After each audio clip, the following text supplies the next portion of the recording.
Hey, it's Brock here with Rock Hill Farm, and today we're going to take an in-depth look at Snap-on tools. I have always been mesmerized by the Snap-on trucks and tried to justify whether or not it was worth it to pay extra to get these Snap-on tools. I'm a tool junkie, and recently I did a video talking about where I try to save money on tools and where I try to buy premium tools, and I got a lot of feedback from you guys. So today, we're going to take a look at Snap-on. And personally, I have no affiliation whatsoever with Snap-on. I have no interest in selling their products. I'm impartial here. But we're going to be talking with Jeff, who is a Snap-on dealer. And obviously, he's a fan of their products. Hey, welcome aboard. So I'm going to start right off, out of the gate with the elephant in the room. Are Snap-on tools worth the extra money? 1,000%. And you think you can demonstrate that to us today? Oh, sure. Yeah, we can do a couple quick demos for you. All of our hand tools, I'll go out on a limb here and say 98% are USA made. Okay, so that's putting American people to work using American steel right here in the US. All right, so I laid out a couple things that I thought we could talk about today. We'll start with our FDX sockets. These have been out, goodness, I want to say probably 7 or 8 years, maybe longer already. And one thing I love about the FDX, especially if you work in a northern climate where you're dealing with rust and corrosion, these are a go-to. They're a must-have. So if you look at them, they look real similar as a socket themselves. Size and everything is very similar. The FDX, they've put the tolerances really, really tight on these. So if you've ever been in a situation, maybe you've got a bolt in a bell housing of a transmission, or a situation where you just can't quite reach, okay? So you're trying to get this bolt into this hole right here, and you've got the black tape out, you're getting frustrated, you just cannot get that bolt threaded because you've got restrictions here. Well, with the FDX socket, because the tolerances are so tight, let me get that bolt in there, you'll actually be able to slide that bolt in and thread it in without a lot of frustration. That's one great feature of it. The other one, like I was telling Brock a little earlier, these are designed to work even if the bolt is half sheared off. So you've got a car that went over a rock pile and half the bolt is missing. You're going to be able to grab a hold of it with an FDX socket and take it out. It also works almost like an extractor socket. Even though you can use it for your everyday purposes, just like we demonstrated, you can use it as an extractor socket where you've got rust. Sometimes rust will eat away at the head of the bolt, right? And you don't have as much there as you used to. You'll be able to grab a hold of it with an FDX and take it out. So just some cool differences between the two. Like I said, physical size and everything is very, very similar, but it saves you from having to buy an extra set of sockets. We can get a regular set of Snap-on sockets. That's correct. Or we can get FDX. That is your premium socket. Flank Drive Extra, that stands for. Flank Drive Extra. And it holds such a tight tolerance, and the way it's made, it just grips better than anything else, the way you were showing. Right. A lot of times you've had a situation where, you know, it's not quite fitting on because, like I said, rust, corrosion or whatever, you've got to tap that socket on a little bit. As soon as you get that socket engaged to the fastener, one of two things is going to happen. The fastener is going to come out or it's going to break. You're not going to slip on that fastener like you would with a conventional socket. All right. Well, I'm sure we'll get into sockets more later, but what else do we have setting up here? So this one is, this is our dead blow hammers. These have been out for many, many years, longer than I've been in the business. A couple of great features I love about our hammers. This uses steel shot. This is a dead blow hammer. A lot of the competition will use sand in their hammers. This has steel shot, which won't break down over time. So as you hit your fastener or whatever you're trying to cut loose here, it's going to take a lot of that vibration for you. We also have a specially designed handle that's it's not going to tend to fly out of your hand like it normally would if this was just a solid plastic handle, or this is kind of a comfort squishy grip. So it's going to keep that vibration out of your elbow, and it's going to not have as much rebound as you normally would. I also like the fact that the heads of the hammer are polished. They're not just a jagged edge, I guess, on there. Can you tell me what this hammer would cost? That hammer right there, just off the top of my head, is about $120. Does carry a lifetime warranty, so if anything were to ever happen to it, of course, you'd bring it to your local Snap-on dealer and he would replace it at no charge.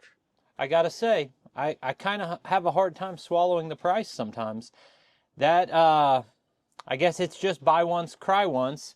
And for the places and for the people who are regularly buying your Snap-on tools, you're coming back once a week, and if there's something wrong with their hammer, you swap it out.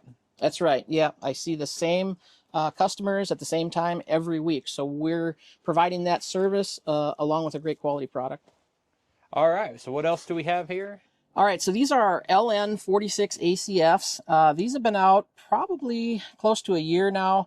On the outside surface, it looks like a regular needle nose pliers, but if you'll notice, it's adjustable just like a regular pliers would be. So if we wanted to, if we had a pipe in here, we could actually grab hold of that pipe and hang on that pipe with our LN46s here. Probably one of the biggest things, and if you've seen any demonstrations on the internet or TikTok, is these have the ability to work in a very, very fine and precision environment. So we can actually pick up a nickel, if I can keep it from flipping over here, by the edge, which is not something you're going to see every day. So when you are in a situation where your needle nose just aren't fine enough to grab a hold of what you're trying to do, I'm talking and working at the same time. There we go.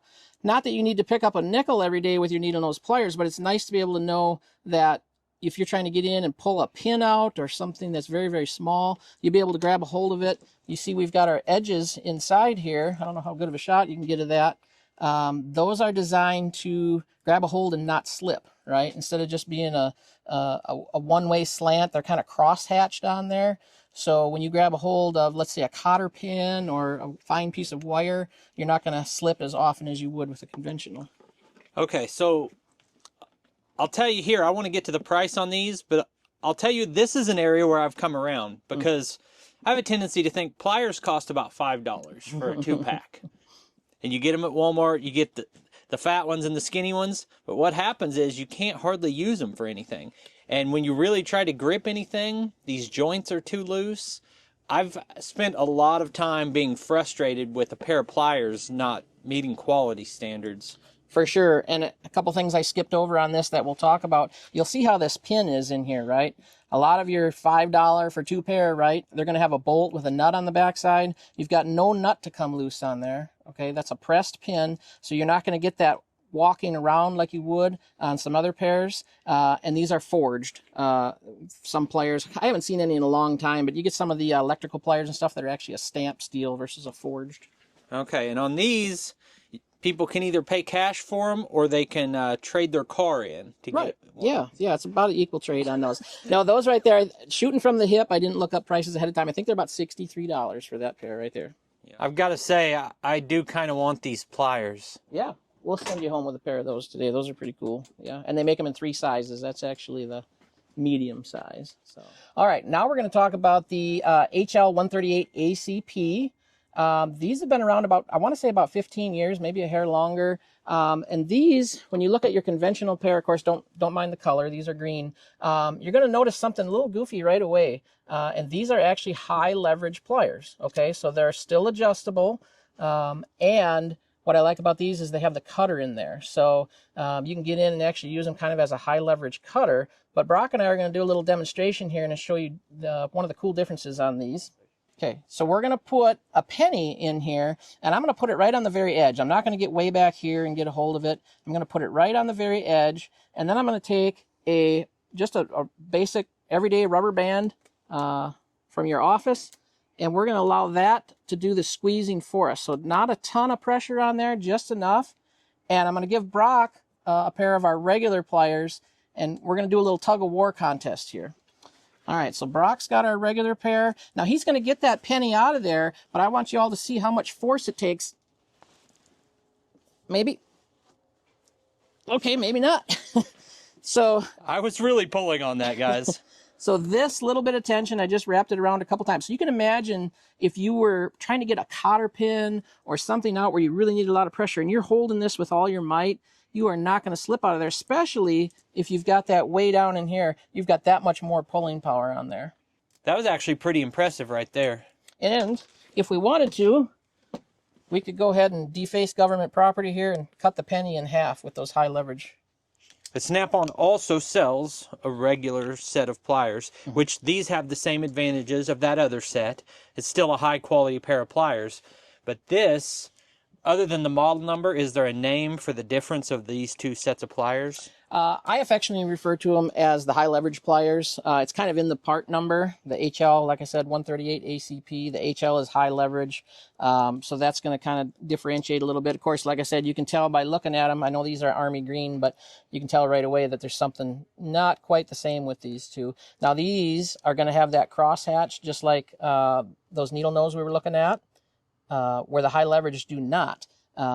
So that's just a couple of differences between the two. But for your absolute, don't want to bust your knuckles when you're pulling on something real hard, these are go-to pliers. And then the last one we'll talk about is these are PWZ, and you'll notice they look a lot like a pair of, what am I trying to say, pipe wrenches, right? Mm-hmm. But the difference on these, a pipe wrench, you've got that dial on the top, you're constantly readjusting. You're constantly slipping, right? So my number one sale for these is going to be anyone who's doing alignments or working on front end of vehicles where they have to adjust a tie rod, because you adjust this one time to whatever length you need, and the harder you squeeze, the harder it's going to bite here. So there's no more slipping like you would with a conventional pipe wrench. This is actually the number 2 in the sizes. We make a 1 all the way up through a 5, which takes basically 2 men and a small boy to carry it around. It's about 4 feet long. But any kind of industrial application, pipe fitter, plumber, of course, like I said, my number 1 sale is for tie rod ends on these, because you get rusty and crusty. Anything underneath the car is always challenging to get loose. Now you'll see these are made in Spain. That was probably your next question. We make, like I said, about 90% of our hand tools right here in the U.S. We've got factories in Milwaukee, Wisconsin, and Elizabethton, Tennessee, and that's where most of our hand tools are made. There is a few that are made overseas, and that's one of them. Okay, couple things before we move on. If someone's interested in these tools right here, they can go to snapon.com to get those? Right, yep. I'm not able to sell online. I can't do Facebook or eBay. You can actually go right to snapon.com, and that's going to give you everything. All these part numbers will get listed for you, and you can go right to their website and purchase them as an individual. Okay, and then what do you have on your hoodie there? So that's my YouTube channel, Cart Crazy. I don't have my official uniform on today. We're just kind of hanging out talking about tools, but I also have a YouTube channel where I work specifically on golf carts, and even dial that down a little bit closer, electric golf carts. I don't do anything with gas. So we're doing a lot of lithium conversions and body swaps and things like that. So if you want to head on over there and check that out, I'd sure appreciate it. All right. So what else do we have here? What about, I want to hear about these toolboxes. Okay. These toolboxes are crazy expensive. I've got a roll around toolbox in my shop, and it's half as wide as that. But I got it from Sears back when they were in business for like $400. Okay. Now this, I'm guessing, is more than $400. It is more than $400. I'm not even going to attempt to guess on the list price. We can look that up. But we'll talk about some differences. That's what I want to know is why spend the money on this when you can always buy a cheap toolbox? So it kind of goes back to what we were originally talking about. We're using USA steel and putting American workers to work, which is one thing I really love. Another thing on this box, it is lifetime warranty. Okay, so we're going to warranty those drawer slides for life. We're going to warranty the casters, the locking mechanism, and I think they even warranty the badges, believe it or not. I probably shouldn't say that on the internet because everybody's going to want their badge warranted now. But for the main thing, if you're in a body shop environment where you're working with a lot of dust, they'll get gummed up over time, and you're going to need some new slides in there. And these are all ball bearing slides, and of course we're gonna replace those for as long as you own the box. Another thing I like about our toolboxes is it's a heavier gauge steel, heavy duty casters, double drawer slides like you just saw on the bigger drawers. But our locking mechanism uses a real reliable source called gravity, if you've ever heard of that, to lock the box. So if you wanted to get into one of these toolboxes, when it was locked up, about the only way that's going to happen is physically flip the box upside down, because that's going to release that lock rod and be able to open the drawers up again. All right. So do these have a higher weight limit on them? Yeah, so on these drawers? I know that's a big thing, is you can't put anything heavy in the drawers of a cheap box. Right. On this particular box, these drawer slides are rated at 125 pounds per slide. Okay, so you're talking 500 pounds in this drawer. I've actually, you know, there's demonstrations out there where they'll take 5-gallon pails of our sockets, fill these drawers completely full to the top, and you can still push that drawer open and close with one finger. Do a lot of the guys who buy these toolboxes also buy full inlays for, you know, tool holders like this? Is that something Snap-on does a lot of? Well, we're getting more into that. And I wish we offered like a more customizable way to do that. Unfortunately, the only way to do it right now is to buy this set. If I buy this wrench set, it comes with the wrench holder, which this foam cutout seems to me like a better deal than the clip-in types that I've got. Those are a hassle to reuse. Another thing I like about these is, of course, you've got that red inlay in there, so you can immediately tell when a wrench is missing. You can go hunt it down before the project is done and make sure you get it put back in its place. And to answer your original question, we are getting more and more into the foam.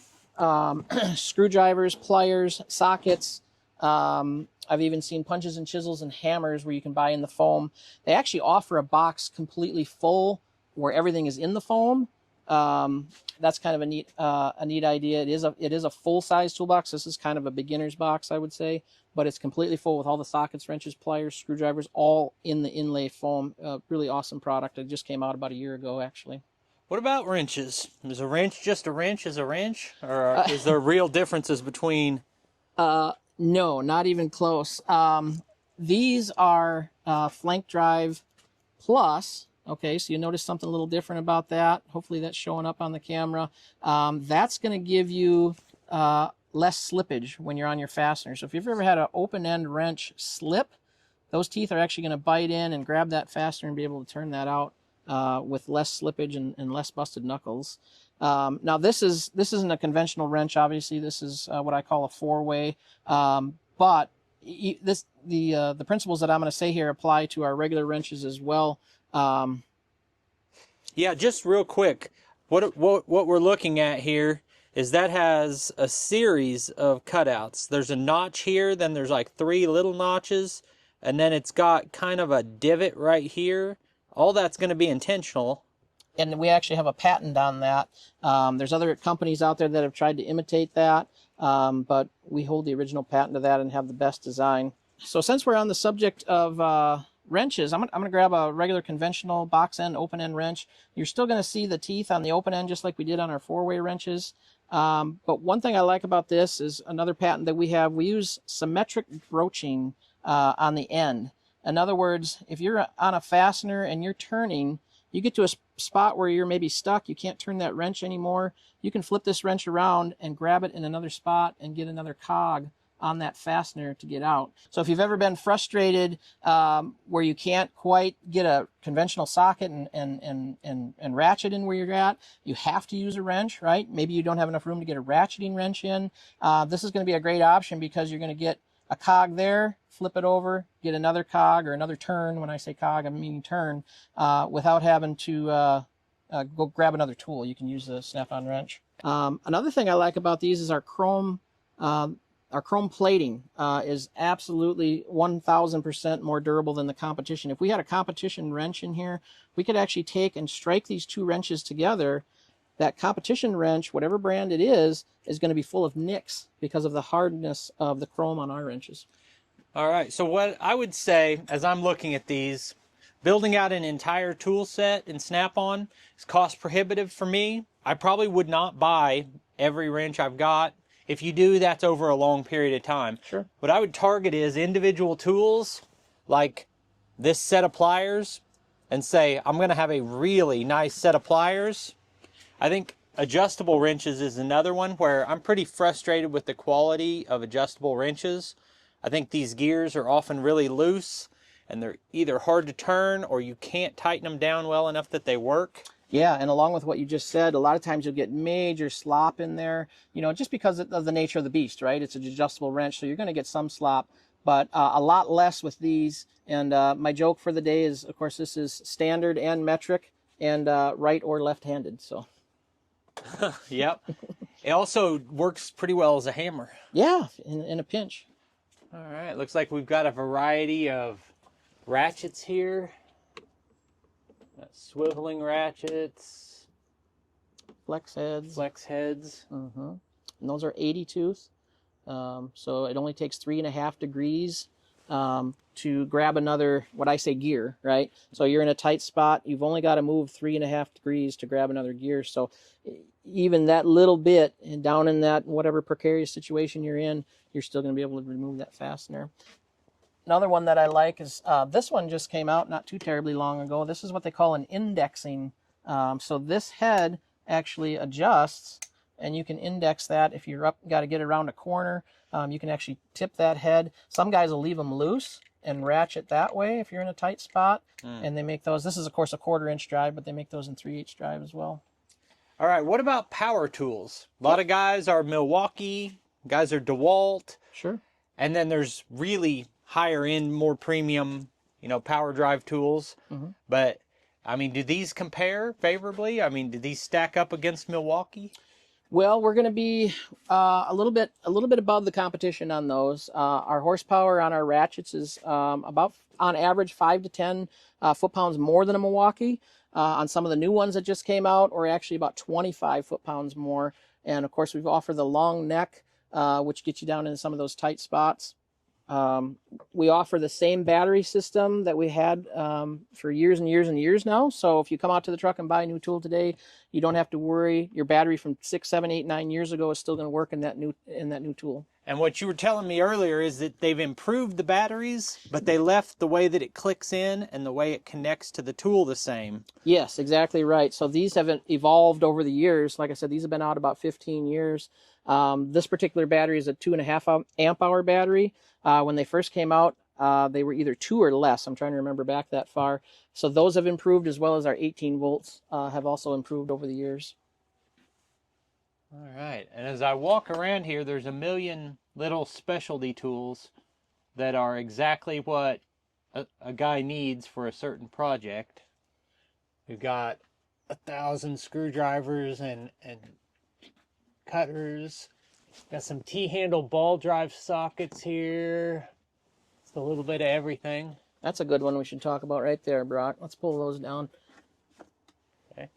This is my #1 seller when it comes to wire stripping. So this is going to be 12 through 20 gauge, super sharp teeth right here.